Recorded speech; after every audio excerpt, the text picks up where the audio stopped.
আজকের বিষয় thyroid hormone এবং সেই রিলেটেড কিছু রোগ। বর্তমানে দেখা যায় ডাক্তারবাবুদের কাছে গেলেই ম্যাক্সিমাম ক্ষেত্রেই তারা কিন্তু বিশেষ করে থাইরয়েড, সিবিসি অর্থাৎ রক্তের কিছু রিপোর্ট এবং সেই সঙ্গে রক্তের রিপোর্টের মধ্যে থাইরয়েডটা অবশ্যই দেবেন। এখন থাইরয়েড ব্যাপারটা কি? থাইরয়েড সাধারণত হয় হাইপোথাইরয়েডিজম এবং হাইপার থাইরয়েডিজম। হাইপো বলতে কম বোঝায়, হাইপো মানে হচ্ছে কম, আর হাইপার হাইপার মানে হচ্ছে বেশি। তাহলে যখন আমাদের এই টিএসএইচ, তার আগে বলে নিই যে টিএসএইচ, টিআরএইচ এইগুলো কি। আমাদের ব্রেনে, মাথায় হাইপোথ্যালামাস বলে একটা জায়গা আছে, যেখান থেকে টিআরএইচ অর্থাৎ থাইরয়েড রিলিজিং হরমোন সেটা রিলিজ হয়।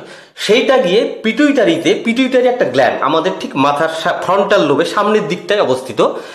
এই টিআরএইচ গিয়ে পিটুইটারিতে গিয়ে টিএসএইচ সিক্রেশন করতে সাহায্য করে, অর্থাৎ অ্যাক্টিভেট করে পিটুইটারিকে, এবং সেখানে গিয়ে থাইরয়েড স্টিমুলেটিং হরমোন নামে একটা হরমোন রিলিজ হয়।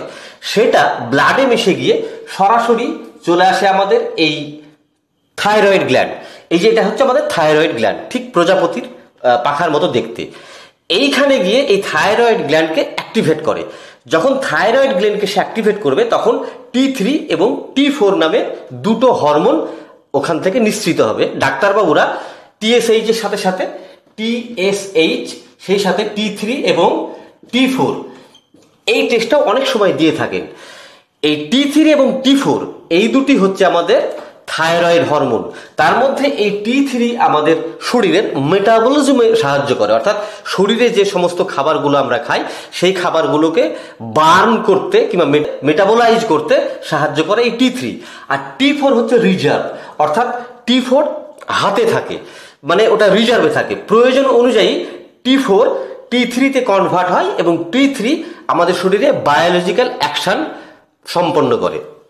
এবার যখন থাইরয়েড হরমোনটা আমাদের এইখানে রিলিজ হয়, অর্থাৎ T3 এবং T4-কে বেশি নিঃসৃত করতে সাহায্য করে কিংবা অ্যাক্টিভেটের জন্য যখন পিটুইটারি থাইরয়েড হরমোন এই থাইরয়েড গ্ল্যান্ডে পাঠায়, তখন এই T3 T4 রিলিজ হয়।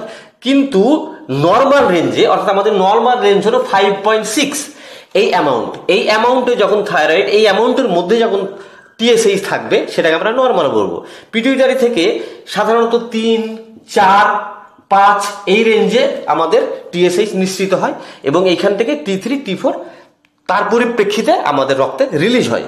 কিন্তু দেখা গেল যে আমাদের পিটুইটারি থেকে টিএসএইচ অনেক বেশি পরিমাণে নিঃসৃত হচ্ছে, মানে এইখানে অ্যাক্টিভেট করার জন্য পিটুইটারি টিএসএইচ অনেক বেশি পরিমাণে ছাড়ছে।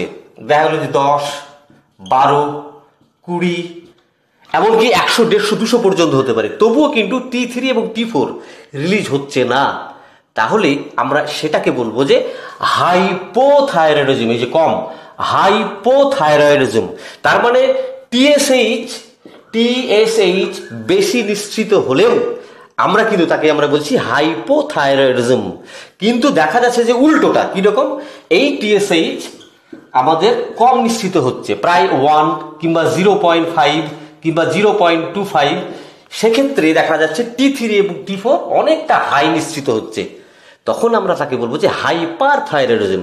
বিষয়টা মজার নয় যে যখন টিএসএইচ অনেকটা হাই থাকছে তাকে আমরা কিন্তু কি বলছি, হাইপো।